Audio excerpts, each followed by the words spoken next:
कर्मण्येवाधिकारस्ते मा फलेषु कदाचन मा कर्मफलहेतुर्भूः मा ते संगोऽस्त्वविकर्मणि।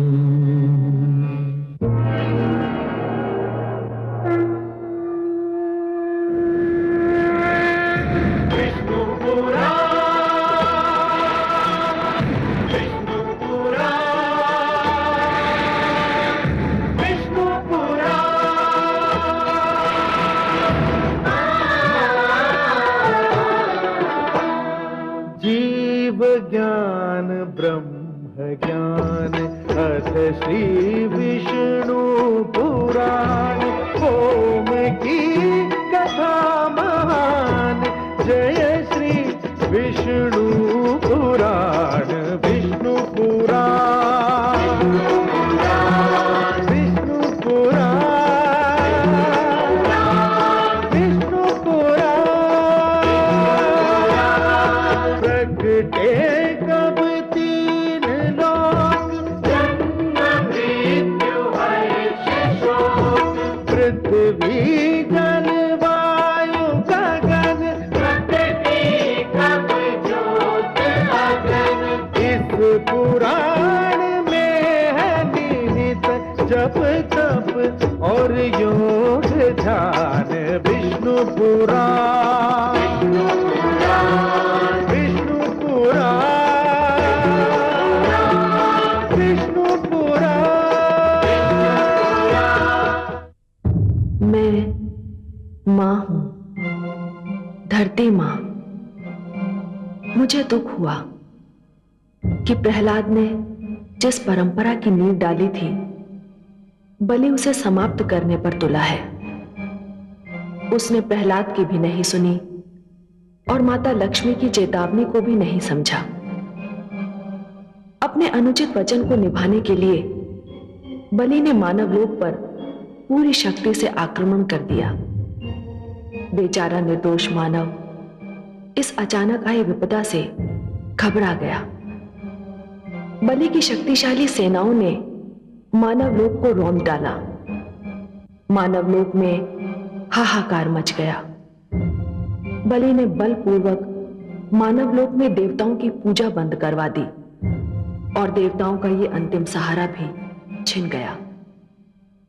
ये विचित्र विडंबना है कि कभी कभी संतान अपनी इच्छाओं और योजनाओं की पूर्ति में माता पिता को बिल्कुल भूल जाती है, पर जब असफलता और पराजय और निराशा का मुंह देखना पड़ता है तो उसे अपने माता पिता की ही याद आती है। देवताओं को भी अब अदिति की याद आई।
सुरलोक सम्राट की जय हो, जय हो।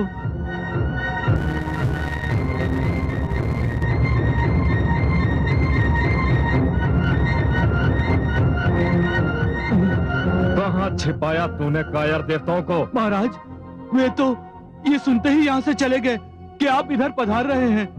तो इसका अर्थ ये है कि वो यही थे? हाँ महाराज। तो क्या तूने उन्हें शरण दी थी? ये भी सत्य है महाराज। क्यों दी शरण?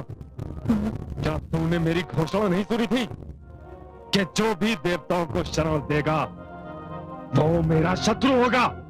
मुझसे भूल हो गई महाराज, मुझसे भूल हो गई। इस भूल का दंड तुझे मिलेगा, अवश्य मिलेगा। हाँ?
माते, हम शून्य में भटकते भटकते थक गए हैं। त्रिलोक में हमें रहने के लिए कोई स्थान नहीं मिल पा रहा। अब कब तक यूं ही भटकते रहेंगे? पुत्रो, तुमने जो किया उसे करने से पहले यदि अपने पिताश्री या मुझसे परामर्श लिया होता तो तुम्हें ये दिन देखने न पड़ते। हमसे भूल हो गई माते। माते, हमें हमारे किए का दंड मिल गया, परंतु माते, यह दंड क्या हमें आजीवन भोगना पड़ेगा? हमें एक लक्ष्मी पति का आश्रय था, पर उन्होंने भी हमें त्याग दिया। धीरज धरो मेरे पुत्रों, मैं तुम्हें इस प्रकार भटकता नहीं देख सकती। ये कैसे संभव है? माता पिता के रहते संतान अनाथों की भांति भटकती फिरे। परंतु माते, हमारी परीक्षा तो केवल उसी समय समाप्त हो सकती है जब लक्ष्मीपति हमें क्षमा कर दे,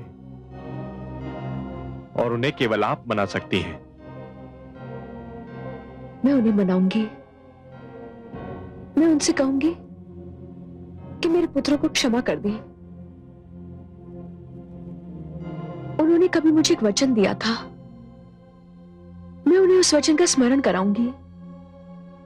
निराश मत हो पुत्रों, मैं तुम्हारे कष्ट का निवारण करूंगी, अवश्य करूंगी, अवश्य करूंगी।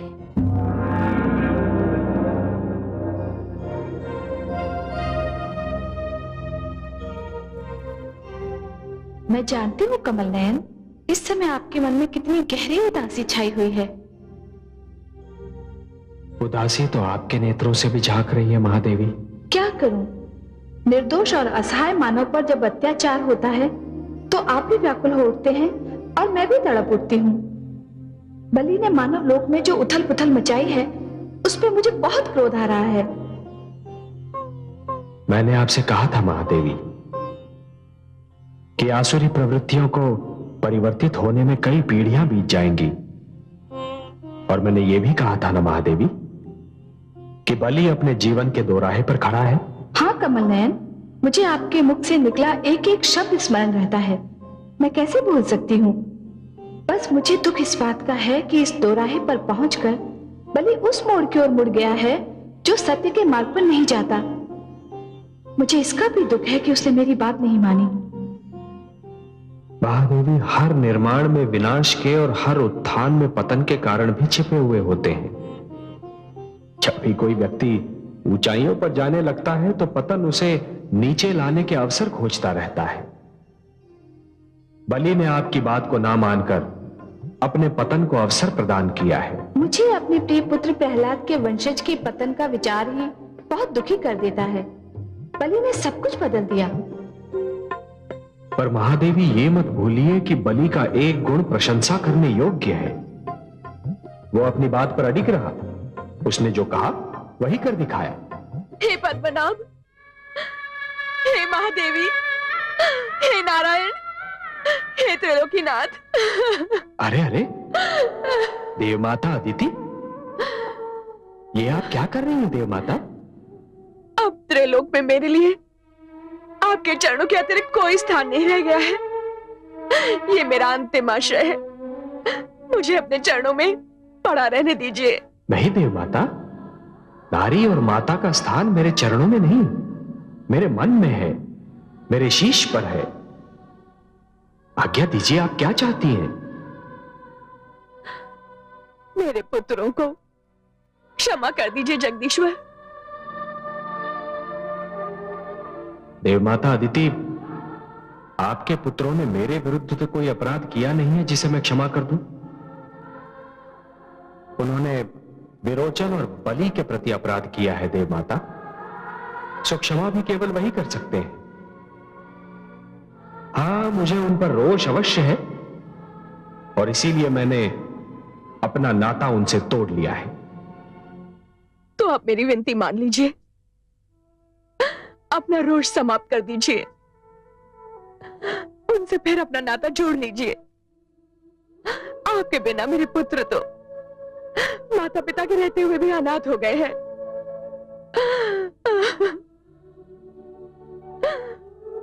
हे महादेवी, आप तो माता है, नारी है। आपसे तो मेरे मन की दशा छिपी नहीं। आप त्रिलोकीनाथ से कहिए कि मेरे पुत्रों को क्षमा कर दें। हे कमल नयन, आप तो स्वयं जानते हैं कि मेरे मन में कितना रोष और दुख है, परंतु मैं एक माता हूं और मुझसे किसी माता के अश्रु देखे नहीं जाते।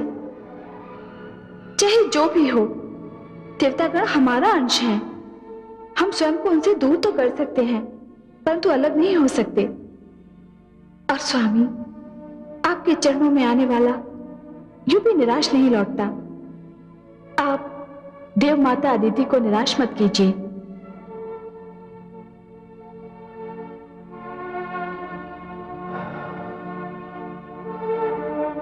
हे महादेवी, यदि आपकी इच्छा है और यदि देवमाता अदिति भी यही समझती हैं कि इससे उनके मन का बोझ हल्का हो जाएगा, तो लीजिए। हे विष्णुप्रिया, हे महालक्ष्मी, मैं आपको साक्षी मानकर देवताओं से अपने संबंध विच्छेद के अंत की घोषणा करता हूं।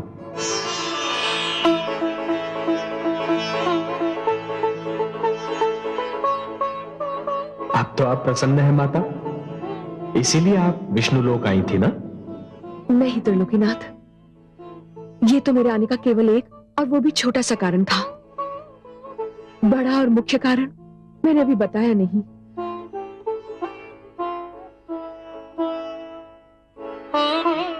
और क्या कारण है देवमाता? मैं आपको कुछ याद दिलाने आई थी सर्वेश्वर। आपको उस दिन का स्मरण है जब मेरे पुत्रों ने माता दिवस मनाकर मुझे सम्मानित किया था? आप और माता भी वहां पधारे थे, याद है माता? हम कुछ नहीं भूले देव माता। उस दिन आप बहुत प्रसन्न थे त्रिलोकीनाथ। मेरे कमल नयन तो ऐसे हैं कि जब कोई संतान अपने माता पिता का आदर करती है तो ये बड़े प्रसन्न हो जाते हैं, और जब कोई संतान अपने माता पिता को दुख देती है तो ये भी दुखी हो जाते हैं। परंतु नारायण, उस दिन तो आप इतने प्रसन्न थे कि आपको अपने अजन्मा होने का दुख हो रहा था, और अब कह उठे थे कि कितना अच्छा होता कि आपका जन्म मेरी जैसी माता के कोख से हुआ होता। हाँ देव माता, मैंने यही कहा था। और फिर आपने वचन दिया था कि कि एक बार मेरे पुत्र बनकर आप मेरी कोख से अवश्य जन्म लेंगे। मैं आपको आपका वही वचन याद दिलाने आई थी सर्वेश्वर।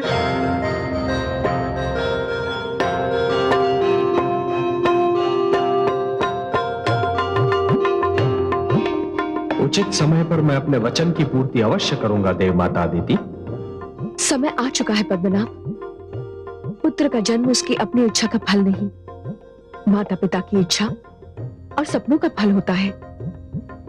मेरी इस इच्छा का एक और भी कारण है। वो क्या? मेरी इच्छा है कि आप मेरे पुत्र बनकर जन्म लें और बलि का वध करें। बलि का वध? हाँ, क्योंकि उसके वध के बिना मेरे पुत्र का उद्धार संभव नहीं। देव माता, बलि ने देवताओं को केवल निष्कासित किया है, उनका वध नहीं किया। और जब उसने किसी का वध नहीं किया तो उसका वध कैसे किया जा सकता है? आप वचनबद्ध है वासुदेव? नहीं देव माता, वचन मैंने केवल आपकी कोख से जन्म लेने का दिया था, सो मैं निभाऊंगा। मैंने बलि का वध करने का वचन आपको कभी नहीं दिया, सो वो कार्य मैं कदापि नहीं कर सकता। देव माता अदिति, यदि इतने महान दानी का वध स्वयं मैं कर दूं, तो देवताओं में और मुझ में अंतर ही क्या रह जाएगा? बलि दानी है, यशस्वी है, प्रजा में लोकप्रिय है, महान है। नहीं देव माता नहीं, उसके वध की बात तो मैं सोच भी नहीं सकता। तो फिर मेरे पुत्रों का उद्धार कैसे होगा? वो आप मुझ पर छोड़ दीजिए देव माता। बलि ने केवल एक ही भूल की है, मानव लोक पर आक्रमण करने की, जिसका दंड उसे अवश्य मिलेगा। आप जाइए माता, निश्चिंत होकर जाइए। बहुत शीघ्र मैं आपकी कोख से वामन अवतार बनकर जन्म लूंगा।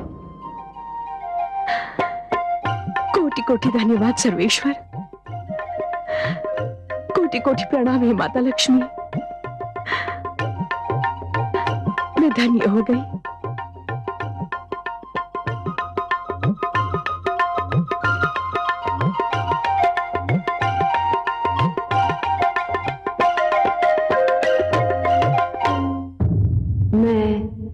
मां हूं, धरती मां। आज मेरे आंगन में मेला लगा है।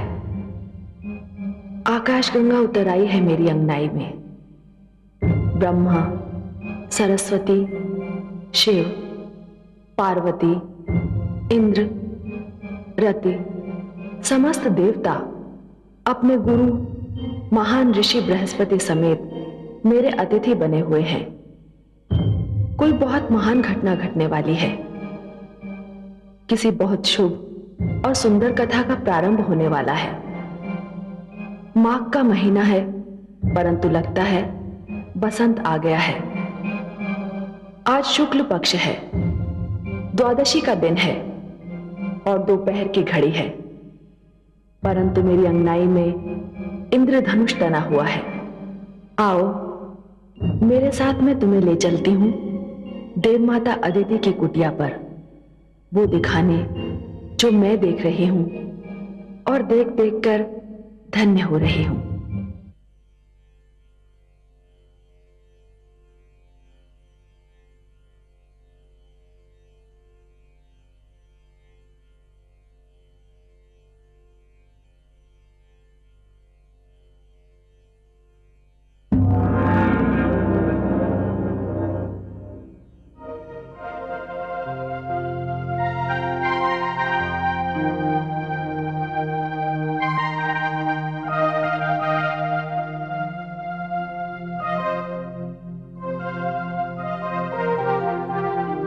हे सृष्टि के रचयिता, हे आदि प्रजापति, हे ब्रह्मा, आपका देवी सरस्वती का स्वागत है।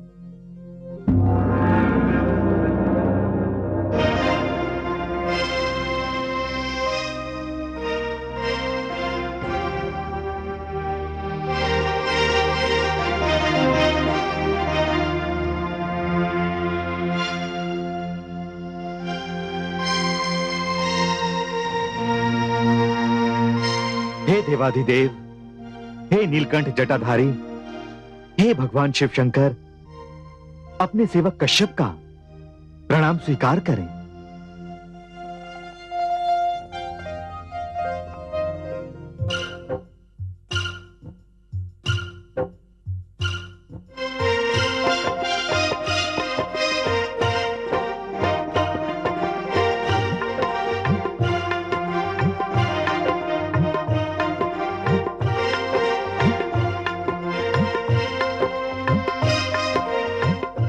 हे गुरुदेव बृहस्पति, आपको कोटि कोटि प्रणाम।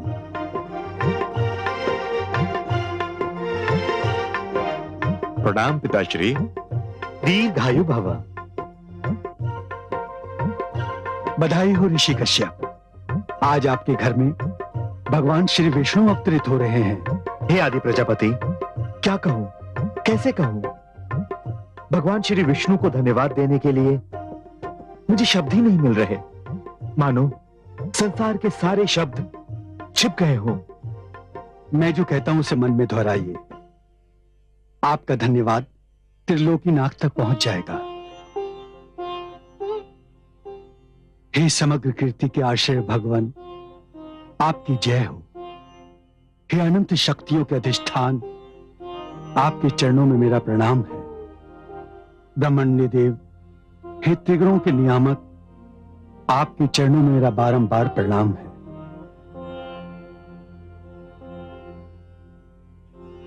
जय रुगाय भगवान मुरुक्रम नमोस्तुते। नमो ब्रह्मण्य देवाय त्रिगुणाय नमो नमः।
सरस्वती, सर्वप्रथम वामन देव का उपनयन संस्कार होना चाहिए। हे देवगुरु, ये उपनयन क्या है? ये कौन सा नयन है और इसकी महत्ता क्या है?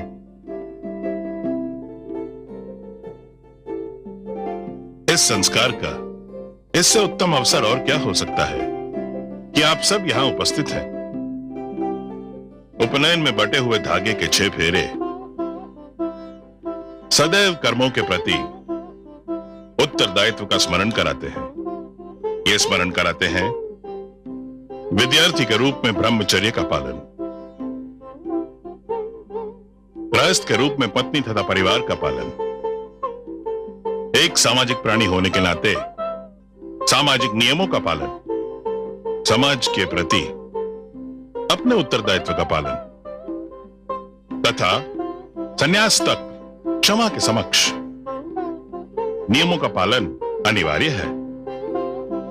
इन नियमों के पालन के लिए भिक्षा भी मांगनी होगी। भिक्षा इस संसार का आवश्यक अंग है। भिक्षा वृत्ति में सबसे कुछ ग्रहण करने की जो इच्छा एवं क्षमता होती है, वो जीवन का प्रारंभ करने वाले के लिए नितांत आवश्यक होती है। धन्यवाद देवगुरु, धन्यवाद। आयुष्मान भव।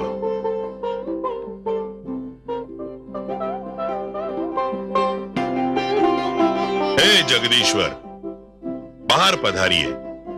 उपस्थित वरिष्ठ देवगण से भिक्षा ग्रहण करें।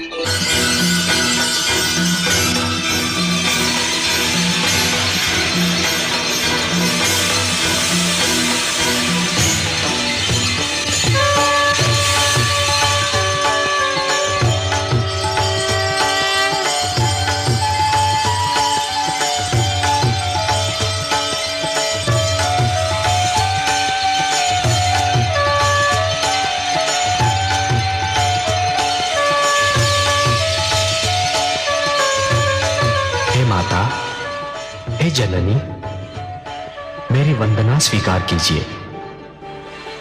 मैंने अपना वचन निभाया है माता। मैं आपके पुत्र के रूप में जन्म ले चुका हूं।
हे सर्वेश्वर, मैं यक्षराज कुबेर आपको प्रणाम करता हूं।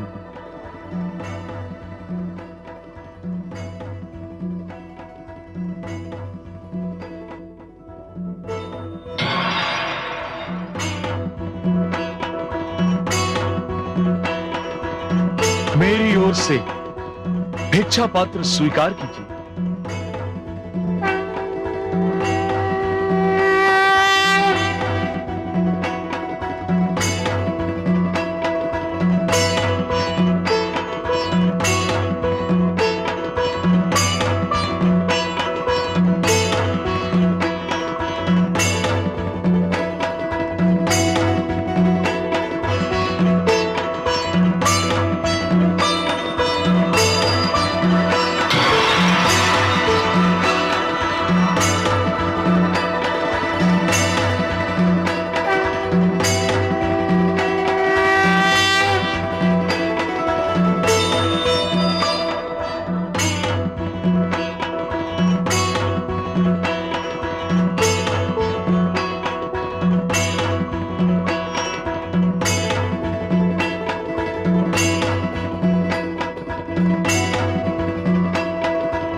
स्वः तत्सवितुर्वरेण्यं भर्गो देवस्य धीमहि धियो यो न प्रचोदयात्।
वामन देव, हम आपसे अपने जघन्य अपराध की क्षमा चाहते हैं।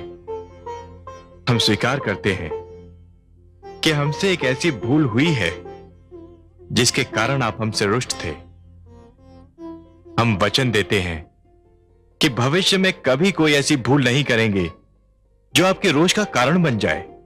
देवराज, भूल का आभास ही भूल का प्रायश्चित होता है। जिस प्रकार निर्मल जल वस्त्र पर जमे हुए मैल को धो देता है, उसी प्रकार भूल का आभास और भूल की स्वीकृति आत्मा को स्वच्छ बना देती है। अपराध की क्षमा यदि सच्चे मन से मांगी जाए देवराज, तो आत्मा का बोझ हल्का हो जाता है। हे सर्वेश्वर, मैं समस्त देवताओं की ओर से सच्चे मन से क्षमा याचना करता हूं। देवराज, आपके अपराध के कारण धरती को युद्ध का कष्ट भोगना पड़ा। निर्दोष मानव की निर्मम हत्या हुई। जीव हत्या सबसे बड़ा पाप है देवराज, जो युद्ध के नाम पर किया जाता है। देवराज, माता अदिति के गर्भ से जन्म लेने के कारण मैं बाप का अनुज हूं।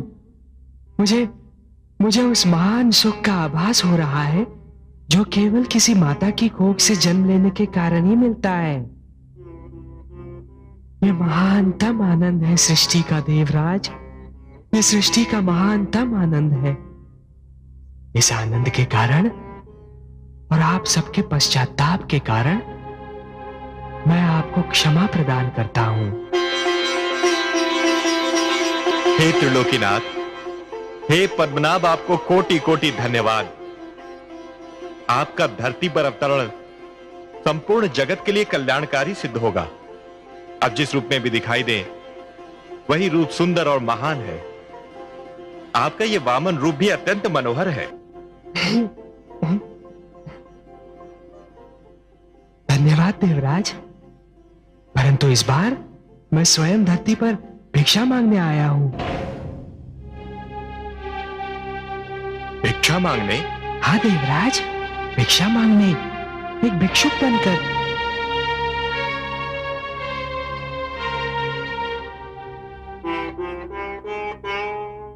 आपकी वाणी सुनकर हम समस्त देवता मूक रह गए। हमें आश्चर्य हो रहा है हे सर्वेश्वर। क्यों आश्चर्य क्यों हो रहा है देवराज? भिक्षा मांगना कोई भला कार्य नहीं।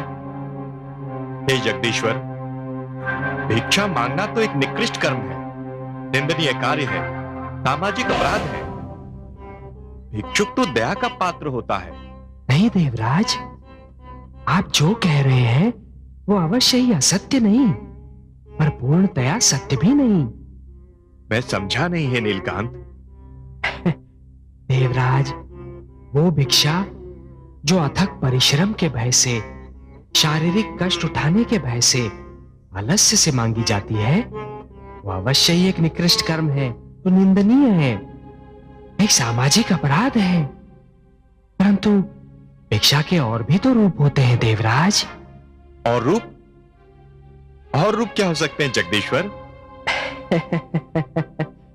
देवराज, ध्यान से देखिए तो हर प्राणी जन्म से भिक्षुक ही होता है। उसका सारा जीवन भिक्षा मांगते मांगते ही व्यतीत होता है।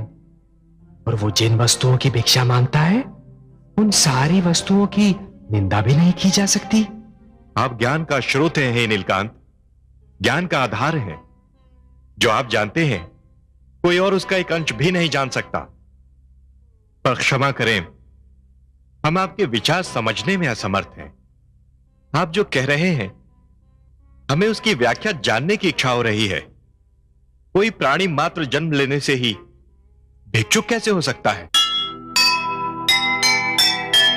धन्य हुई धरती लिया वामन ने अवतार,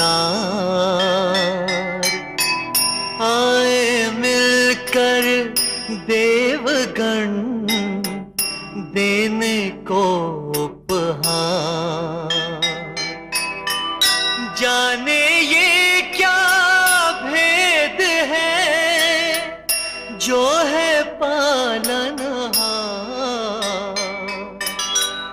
धरती पर उतरा वही बनकर मांगनहार, बनकर मांगनहार। जो सुनेगा ये पुराण पाएगा सुख और ज्ञान, पाएगा सुख और ज्ञान। कर्म को ही धर्म जान, प्रेम की तू छेड़तान, प्रेम की तू छेड़तान। बीते युग बता रहे हैं, बीते युग बता रहे हैं, सत्य पथ पे चल सुजान